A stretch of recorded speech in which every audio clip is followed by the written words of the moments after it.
Hello and welcome. I'm Craig Waters, the editor of Global Railway Review, and joining me today on this video is Emanuele Di Liberto, the head of the Global Rail Business Centre at Nokia.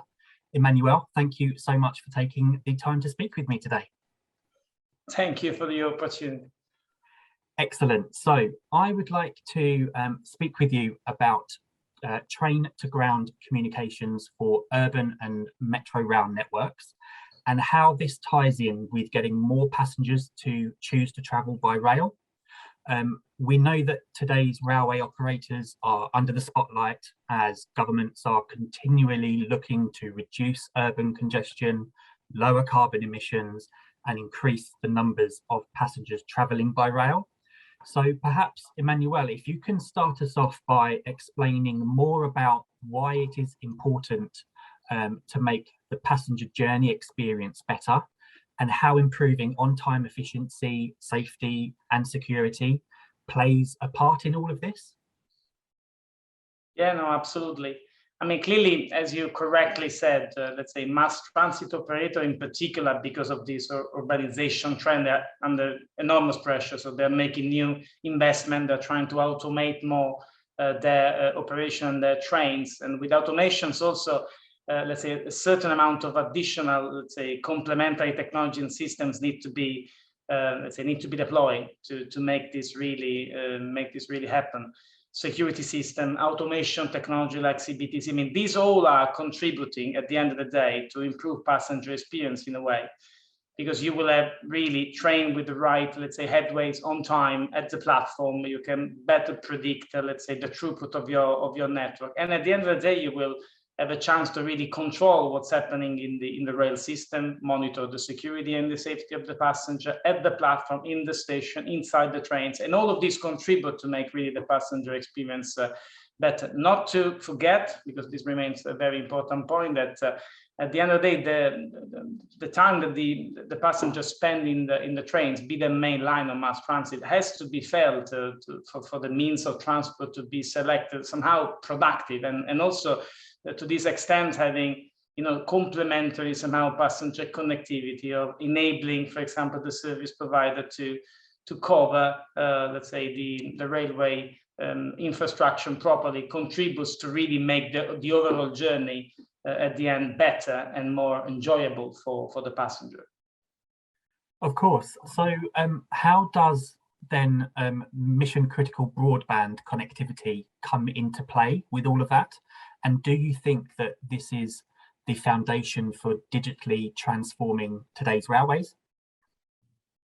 Yeah, no, that's a very good question. And what can I say is that, I mean, if you look at the railway segment, in particular, if you look at, let's say, metro operators, they've been really using to run their mission critical operation a variety of different systems. I mean, regardless you're looking on the fixed transmission, or in particular, which is what we wanted to discuss with you today when it comes to radio system. Clearly, they need to connect to their staff. They need to be able to upload and offload data more and more in, I mean, let's say, real time from the rolling stock as it moves, not only when it's let's say at the station steady, but also in every, let's say, throughout the infrastructure. What basically was available to these operators over the years were maybe narrowband technology, or maybe standard or proprietary sort of Wi-Fi systems, and every mass transit operator ended up more or less around the world with a fleet of different let's say, technology, often deployed in siloed, managed by different teams. And these, especially over a very long life cycle, where the system has to withstand the operation and support them, very cumbersome and difficult to maintain.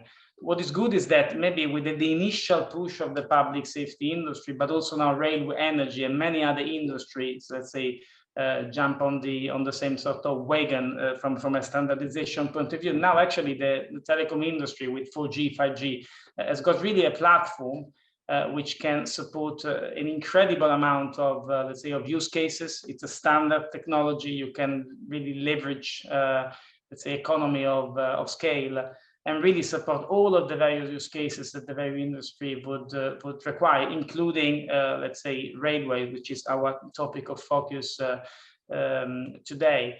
And having the ability to actually have on the same, let's say, radio system, as an example, narrowband services like voice or data, but also, let's say, mission critical broadband data and services such as video CCTV from the train becomes really critical and of paramount importance to run the operation more, let's say, in an automated manner, but also still with no compromise on safety, having a chance to see actually what's happening on the train and almost virtually drive the train remotely. Yeah, of course. So what about some real life examples, Emanuele, of your solutions being used? I believe your ground to train solutions have been deployed on the Grand Paris Express lines. What more can you tell us about that project? And what feedback have you received since deployment? What can you tell us?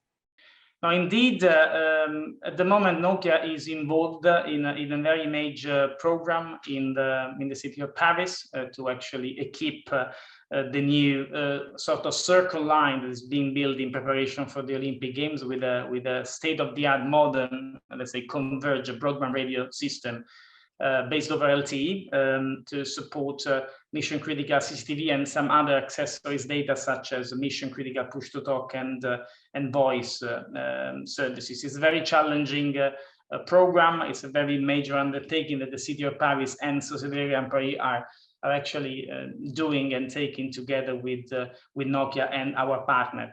In general, we also now involved with our train to ground solution in other scheme in the world that will become over time, let's say, public.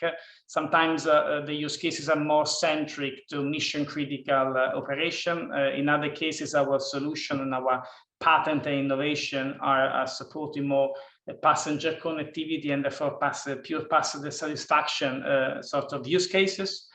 But indeed, the key elements of what we are doing are really hinging and revolving around a very solid mission critical 3GPP based, let's say, connectivity, complemented with also some of our innovation when it comes to hybrid connectivity, multi-path connectivity, because that's also an important trend that we are seeing now in the industry, where was probably the way that system from the rolling stock will be connecting and communicating to the control center may be more and more a bit of a hybrid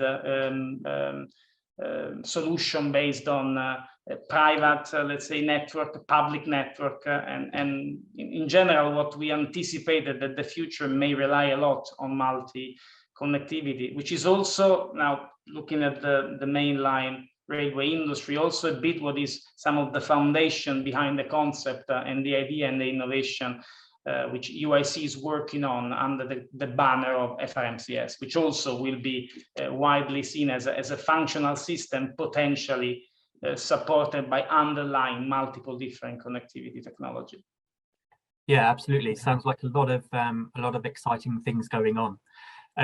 So finally, Emanuele, I think it's of course important for a solutions provider to survive and grow with the railway industry on this journey. So what can you tell us about Nokia's future plans to continue supporting the industry? What does the future look like?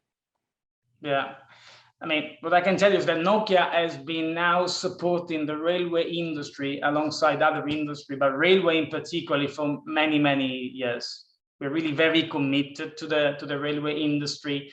We've been supporting it with solutions and technology and expertise ranging from transmission fixed networks, wireless system, applications, and various other, let's say, innovation. Clearly, what we believe very unique in Nokia is that you will find a very special mix of industry expertise and technology leadership.